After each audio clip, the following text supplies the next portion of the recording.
there. This is Pam Perry, and welcome to Speakers Magazine Show. We have a great show again for you today to learn all about the awesome speakers that are in our ecosystem that are doing great things. One in particular was featured in our July issue of Speakers Magazine, David Simons. He is actually uh, on deck. I'll bring him up in a second, but this is David here, and I'll read you a little bit of the formal bio, and then we'll kind of go behind the pages and really talk to him about what really makes him tick. So, David Simon, he's a speaker, trainer, coach, author, and mediapreneur. So that's a new word, mediapreneur. He'll tell you a little bit what that means. And one of the quotes he says is the biggest risk you will take in life is not taking risks. Okay. David utilizes his offline and online skills to help people discover, develop, and distribute their purpose to the world. His passion and excitement for media has attracted the likes of Fortune 500 companies, influential speakers, coaches, nonprofit churches, and entrepreneurs. He obtained his digital media degree from Sacramento State University and a master's degree in entertainment business from Full Sail University. David, CEO of Kingdom Social Media, a fast growing digital marketing agency designed to help influential leaders and leading organizations to dominate the market online by leveraging high quality webinars and premium online programs. David has spoken and trained at various organizations, including but not limited to the American Family Association, the College of New Jersey, the Full Throttle Experience with Delatoro McNeil, who you've seen on the cover of Speakers Magazine, MobileCom, Global X, Living Faith Christian Center, the U.S. Department of Defense, and Kingdom Chamber of Commerce, and many others. David has been recognized by Entrepreneur.com, Dell, Yahoo, Forbes, Huffington Post, Hootsuite for his strategies in social media. David is a podcast host of the show How I Discovered My Gift. So we'll ask him about how he discovered his. David enjoys teaching and in spare time is an adjunct professor at Temple University teaching social media marketing. That's in Philly. He and his wife, Abigail, who I met, who I just adore, he lives by the rule, like I said, the biggest risk you will take in life is not taking risks. So with that, I welcome David. Thank you. Thank you for having me on. Thank you for having me Oh, on. thank Pam. you. Thank you. You know, we met in outside of Philly. Right. We met at the other cover girl, Dr. Danielle, which I don't have her magazine. Oh, here it is. I do happen to have it. We met where at this conference where you and your wife are there and you were celebrating an anniversary. Yes, right. Our 10th year anniversary, 10-year wedding anniversary. That was so cute. That was so cute. You Darnell had you and Abigail come up on the stage, and you kind of did the whole thing, and it was just like you just melted all of our hearts. Like, Oh, oh, that's just so neat. So it anyway, was so then you told us about how you all met and all of that, and that was just a story in itself. So one of the first questions I want to ask you: so how did you discover your gift? Right, because you have wow. a podcast, so you're Yeah. asking other people. So how did you discover your gift? Wow, that's a great question. Um, I believe that a lot of times gifts are not clearly and easily recognized. So I honestly discovered my gift in an unnatural way by doing it and serving in the church that I was working as a part of. I was teaching essentially like salvation classes and people get it. We had this thing called the G12 program, and it was all about discipleship. And I was just volunteered to teach, and I did it, and like all the people enjoyed coming to my class, and they said they Hmm. got so much value, and I would just do that. Little things like that I'd teach, and I'd bring in I used to mentor a lot of young men. They'd come into Mhm. my home and we'd do Bible study, and I would be teaching. And I didn't know that teaching was a gift because Yeah, I had always thought that teaching was, even though the Bible talks about it, I thought it was for a classroom. I thought like you had to be a teacher to right. be like in a formal setting to be have the gift of it. And so that's when I really started to see. I was like, wow, people kept saying it over and over and over and over, and I think from then it just morphed into my wife would see it and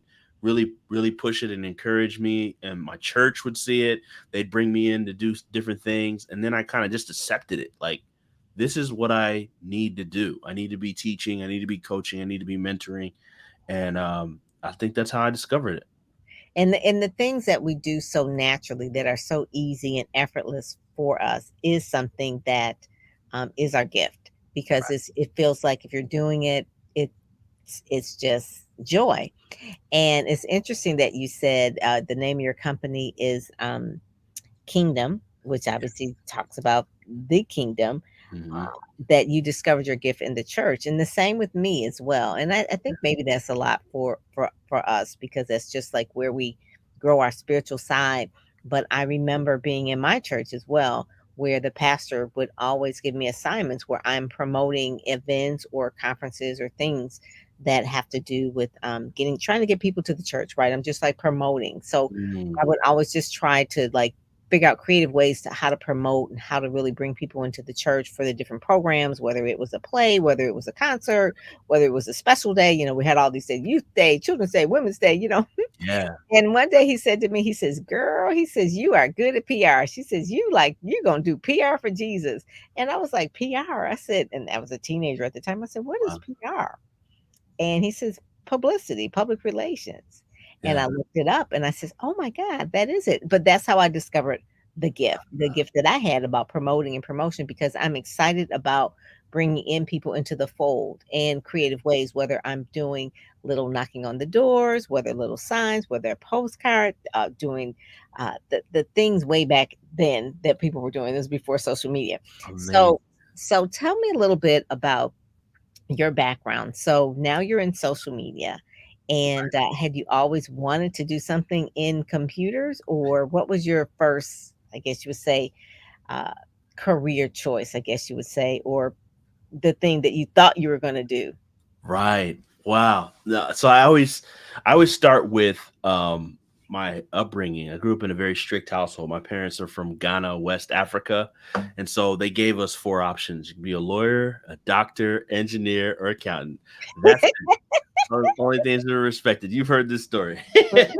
and Mhm. uh and so I was supposed to be the engineer. My younger brother is supposed to be the doctor, and I get into so I'll give a little background. I get into high school, and I'm in high school, and I'm not doing so well in one of my English classes. Short story is that I crack into the system. I change my grade from a D to a B in English, and I get expelled. And Very you smart way to do it, though. It's, know, it's not like you were expelled for like drinking or smoking, but it's like right. for cracking into a computer. Okay, all right. Exactly. So, I really, so I'm saying that because that's where kind of some of my technical skills, like I had Mhm. these technical abilities, and I was using it the wrong way, but it was there. Obviously, my mom didn't see it that way. Very upset, very disappointed because she immigrated here through education. So I was disrespecting the very thing she used to Right. get here, Yeah. scholarships. So from there, I got into college and I got into an engineering program. Um, and I was supposed to be a mechanical engineer. So the first 2 years as a mechanical engineer, first year was fine. The second year, I'm like, yeah, I hate this. I don't want to be this for the rest of my life. And I have to now present to my mother. Already been expelled. Already got in a lot of trouble. I'm already on academic probation, by the way. Um, and I write her a 7-page letter because I knew I wasn't going to get a word in. She wouldn't let me get a word in. So I wrote her a letter explaining I'm going to go into this thing called digital media. And at the Mm. time, this is 2005. Nobody knows what that word is. Yes. Like it's a very Yes. foreign word. And I was using MySpace. I was using Facebook. For anybody that remembers the MySpace, I know you do, fam. But I do. I was doing my HTML coding on MySpace. see, you know all about it. The top eight and everything, right? And Tom. Uh, but I was using that for fun. I didn't know that this would be an industry. I was just helping my friends that had brands, grow their brands, grow their friends. I was using the technical skills. I found tools that can help grow a page really quick and do all these things and help them market better. And I didn't know that it was marketing, to be Yeah. honest. I was just doing it. And from there, that led me to leave California to work for a company called TerraCycle, where I worked for about 4.5 years in my dream job. as a global digital media manager. So I was handling brands like Kraft, Frito-Lay, Huggies, Staples, and managing all the partnerships for these digital marketing campaigns Yeah. around, recycling and green things related to green business. And while there, I was working in the business, and I mean working for the company, and I built my business on the side. I built Yeah. Kingdom Social Media on the side, and one thing led to another. Eventually left corporate America. Actually, the truth is, I was let go after 4.5 years. Um, no real reason, but I'm grateful for that, Hmm. and that's what led me to Kingdom Social Media today. And that was a divine, I guess you would say, parting, right? Yes, So for sure. many times we look at it's like, oh my God, what's, but it really led for Kingdom Social Media to come about and True. for you to tell that story for anyone who's afraid of really going full throttle into their Yes. gift, right? Because now you have a story to tell when you speak.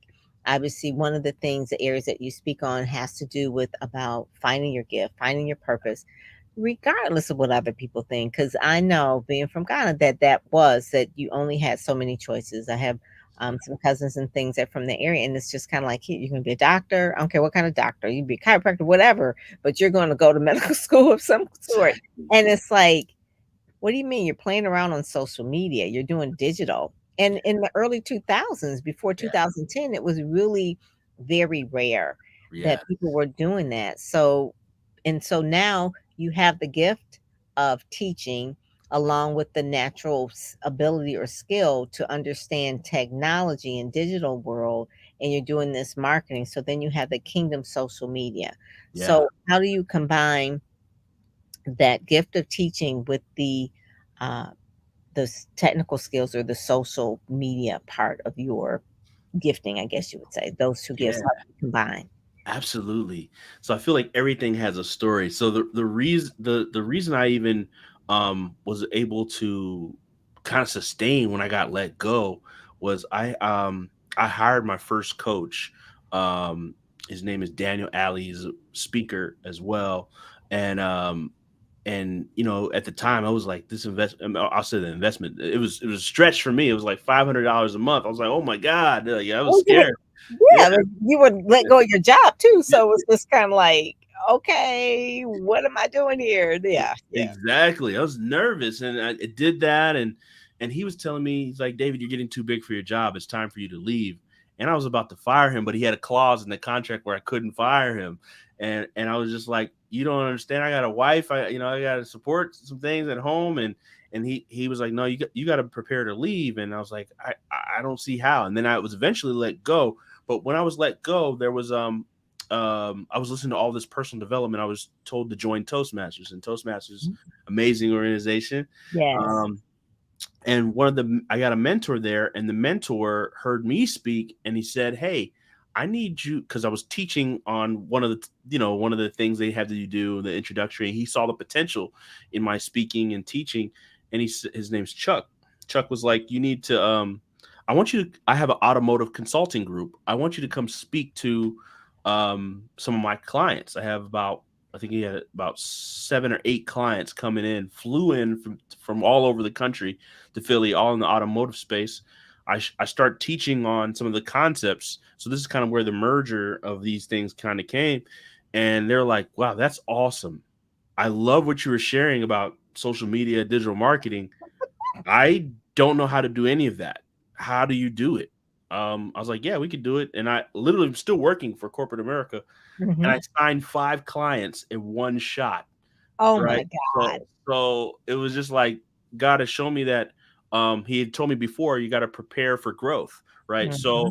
So that whole transition kind of forced me. I wasn't even thinking in that way. I was thinking I wanna build a training business exclusively, but it came to the point where people needed implementation, Yeah, and I knew how to do the implementation, and that was so I easy for you. yeah. Yeah. So that's kind of how it kind of the merger happened between teaching and the actual doing of the work.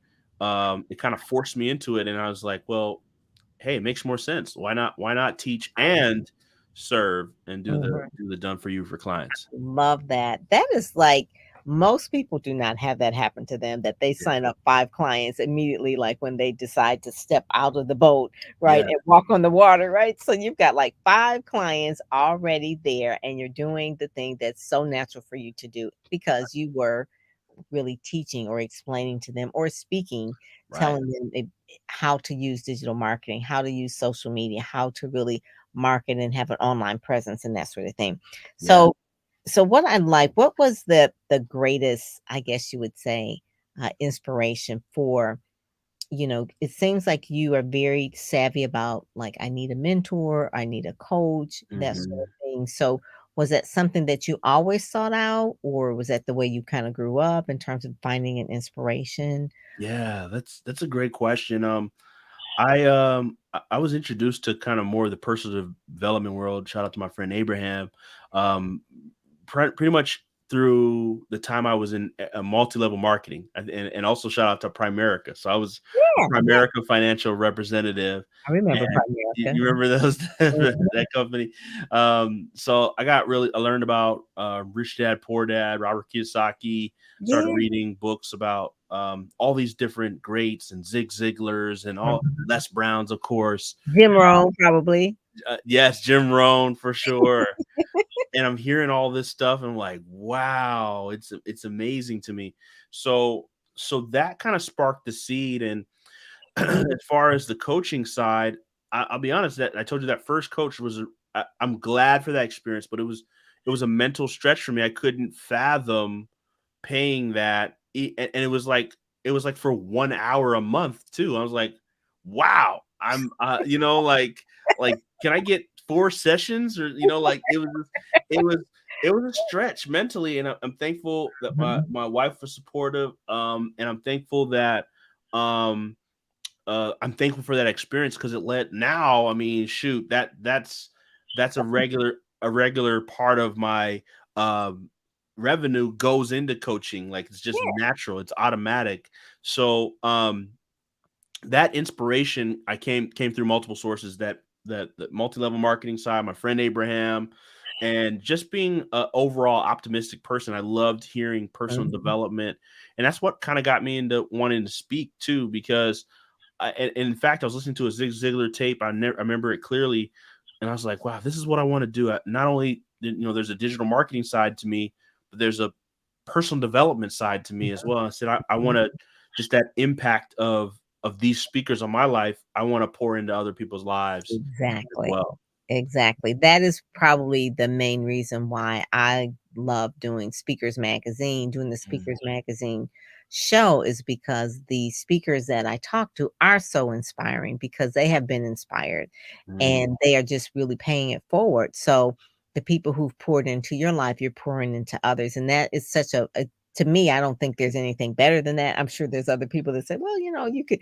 but for me, that's really what it's all about because you were yeah, inspired by, the different people in your life. And then when you speak, you're changing someone else's life. And they'll say, I remember right, listening to David Simons and he said this and that, right, that he said that the biggest risk you will ever take in life is not taking risks, and yeah, that's something that probably that will stay with people. So mm, that's what really makes you tick, and you know that, and you do the podcast, and you really talk about it.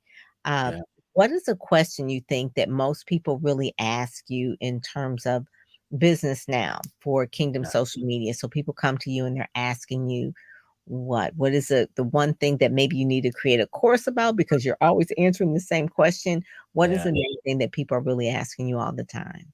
The question they asked me is, what's the best one of the best methods to market my business online? Mhm. Um, and I always tell them that online has to mirror offline, and how and it will never match ever, right? It's not possible for online to completely match offline. But I always say that that business is done by the speed of trust, right? Mhm. Who you know, like, and Mhm. trust. So you need to find the method that's the fastest way to get, or the closest to, that offline experience. And I believe that is webinars, which is why we focus, or live video technically, Mhm. why we focus on that market. And if you look at it, there's a hierarchy, right? So at the bottom layer, right, if you look online, you have text. Text is, somebody reads it, they can kind of get, read an email, see some text on a post. That's the first layer. The second layer is imagery. So they say a picture is worth 1,000 words. They might correlate. Yeah, there you go. They might correlate to the picture. That's the second layer, second level. The third level is recorded audio, like a podcast, or Mhm. the second I call this third layer A, and third level B would be live audio like Clubhouse, which I know you love. I So love that's that's live audio. Then above that is video that's live. I'm not sorry, video that's pre-recorded. And then that. above that is what we're doing right now, live video. Mhm. So No that's the script, highest. Sorry. no script, No just script, just us. Yeah, flowing, just yeah. flowing. Exactly. You see, they can see the flubs, they can hear the cough, they can hear that natural authenticity, and that's what I tell people when they ask me that question. This is the best method to generate sales online because it's the method that most clearly matches offline experiences and that in-person touch. Love that. And most people, David, are probably, I won't say afraid, but to go live is a phobia, is a thing. I Yeah, realize that people just really feel like I can't do that. I can't just open up my camera and just start talking. It's like, well, if you were to meet me in person, hmm, you start talking. that's So right. so why can't you do it online? And in the last 2 years post-pandemic, we have to learn how to Zoom, That's right. and that became a verb, right? It's like, "Oh, we're catch me on the Zoom." Uh, Right. so those are the things that people are now doing that before the pandemic, they probably said, "Nah, I'm not gonna do that." True. David's just telling me that's I don't have to do live video, but Right. okay, for the last 2 years, since 2020, people are like, "Okay, I gotta get a Zoom account or some kinda StreamYard account or some kinda Twitch or whatever," and Mhm. so that's how we really do it, and so when you tell people that, then you then can say, "Hey, I can give you a course, give you training," or it's like, "Well, I can show you how to do it and I set it up for you," or is it a combination of both? Great question. Yeah, we have 3 levels that we serve people. We do have courses, that they can learn from that are more do it yourself, Yeah. option. We do have training, coaching programs as well. That's the done with you option.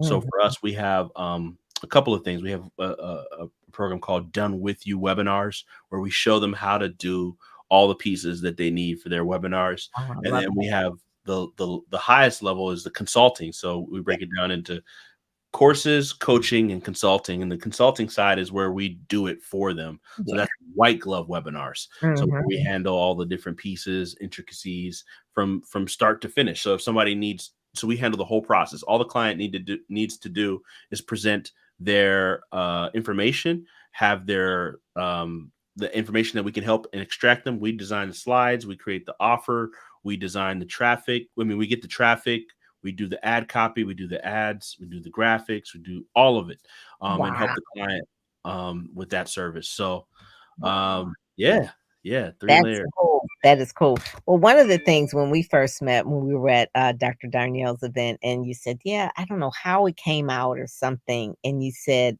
I don't know, you weren't bragging or anything, but you said something about, a master's degree from Full Sail University, and I just kinda went to the full mode, like, "Oh, I love Full Sail University."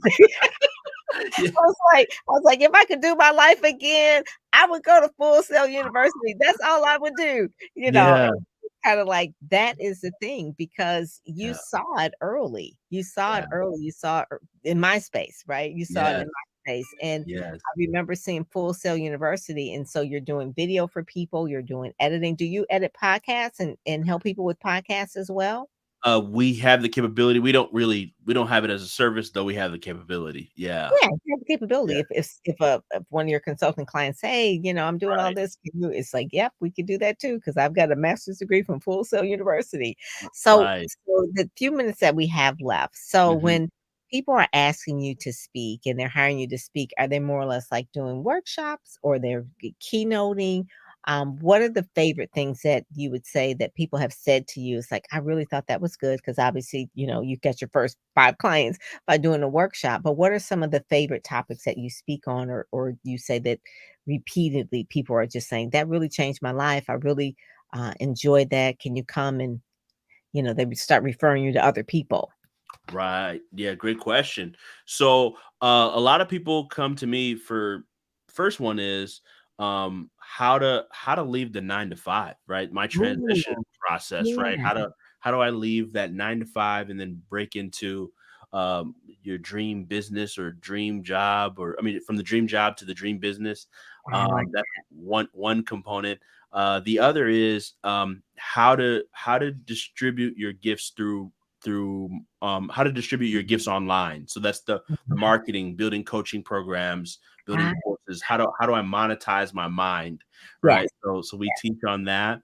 And then the other one is how do I discover my gift? Like what are the process? What's the process to discovering my gift?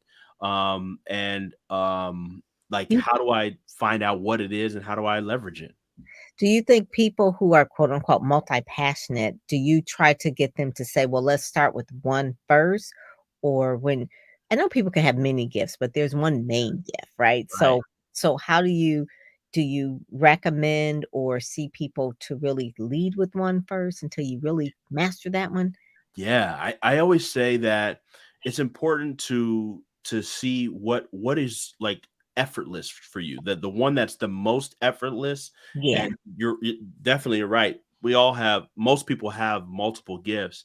What's the one that's effortless that you Mhm. can't get enough information about? You're it's unquenchable. You'll never learn enough about it. You're just continue to learn, and also that has the ability that it has buying power. People are looking for that or in That's some huge. way. So that's Yeah. really important. The monetization component is key. I think there are plenty of gifts, but people aren't leveraging that monetization, and you should. So Mhm. tapping into all those areas. That's true. Because someone can say, well, I have a gift of eating ice cream, but no one's going to pay you to do that. Right, exactly. It's like, that's not a gift. That's something you just love to do, That's okay? right. That's right. You're sitting down eating Haagen-Dazs ice cream on the couch. It's not a gift, okay? That's not anything. Truth. So, yeah, so you have said some of your favorite speakers and then some of the topics that you like to speak on, as well as motivating people as well. Yes. And so one of the main things overall, I guess you would say, what is the main thing that kinda, like, makes you tick in terms of, like, if you were to speak to I don't know, just say a high school graduation or someone's graduation, say Full Sail University said, "Well, we want you to come back and speak to our graduates," or something like that. That would be a good thing. We put it out there that you're going to be speaking to a graduation class of Full Sail University of 2023. What is the what would the topic of that speech be? The topic of that speech would be the impact of not distributing your gift. Mm, Um, and I say that because I shared earlier I made a lot of mistakes growing up, made some foolish things, and I realized I didn't understand what my gift is. And when you don't understand what your gift is, if you Dr. Miles used to say, if you don't know what your purpose is, abuse is inevitable. You're yeah, gonna you're gonna misuse, and abuse is the misuse of something. So the impact of not distributing your gift is understanding that your life affects other people's lives. So, for example, if I don't walk into my call of helping people to discover their gifts, maybe there's Johnny that's at that graduation that you're talking about. But if I don't walk into my call and Johnny didn't hear the message that I'm supposed to teach, that God has given me to share with the world, and Johnny feels like there's no worth in me. I don't have any value. I'm a bane to society. Society doesn't value me. I don't value society.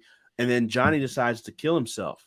mhm, Well, I have now, as crazy as that sounds, that blood is on my hands mhm, because I didn't walk into God's purpose for my life. God never gives you a gift for yourself. It's right. always for you to give to other people. My friend taught me this, that a tree can't eat its own fruit, right? So That's true. so if my fruit is not for me and it's for you, then I'm supposed to make sure that I operate in my gift so people can eat the fruit. Because if they can't eat the fruit, they're gonna really be affected by it. Because God gives us all a responsibility of people, like just like with you, Pam. There's a brand you've built, and there's lives attached to your life. And so if you didn't step into your call, there are so many speakers and so many people that wouldn't be able to walk into their full call. So Mhm. it's really, that's what message that gets me going. And You can tell, you can tell. He's like, he's ready. He's auditioning right now, Full Sail.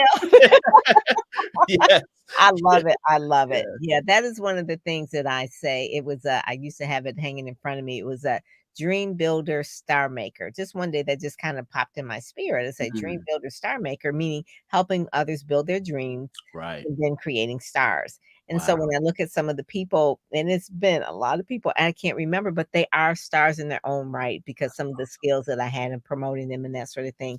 And Mhm. that's something that does bring you joy. It just Yes. and it's really funny too that the issue that you're in is the one that the faithpreneur issue where Dr. Stacey NC Grant Oh, is look on at the that. cover as well. And so she really talks about being a faithpreneur. That's what she walks in, that's what she Mm, talks about in.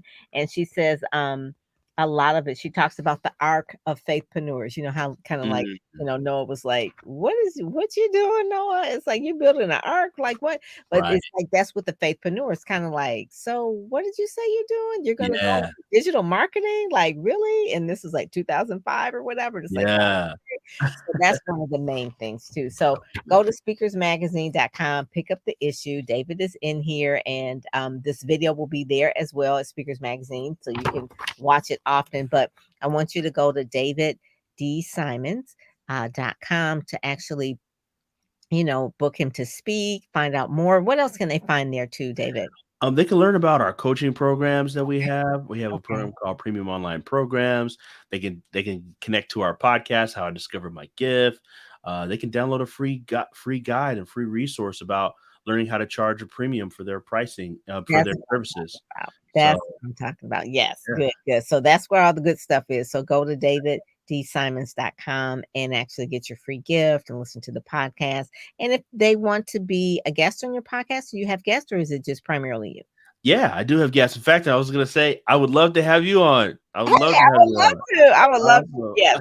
Because we talked about our gifts, how we found our gifts in church. You know, when you think Yeah, about singers and things like that, you always say, oh, they sang in church or whatever, right, you know, whether it was Stephanie Mills or Whitney Houston, right. you know, they sang in church. And so churches stir up the gift of us, Sure right? does. They stir Sure it does. up. And so I would say, you know, make sure that you know, just really stay connected, stay attuned spiritually, because that's where that God is really trying to speak to you through that. And so make sure that you're listening and you'll just find that life will just really be so much better when you're flowing and Yeah. allowing the gift to flow through you. And there's a consequence if you don't really use your gift. It's the parable of the talents, right? Oh It's like, yeah. oh, you don't want to be that wicked person There you that didn't go. use the talent. So you want to make sure that you're using the talent. And I'm so proud of you of Oh, doing what thank you're doing as well. Kingdom Social Media appreciate it. .com. That is so good. So, David, thank you so much for joining us Thank you so today, much, Dr. and Pam. I will talk with you later. All righty. God bless. God bless you too.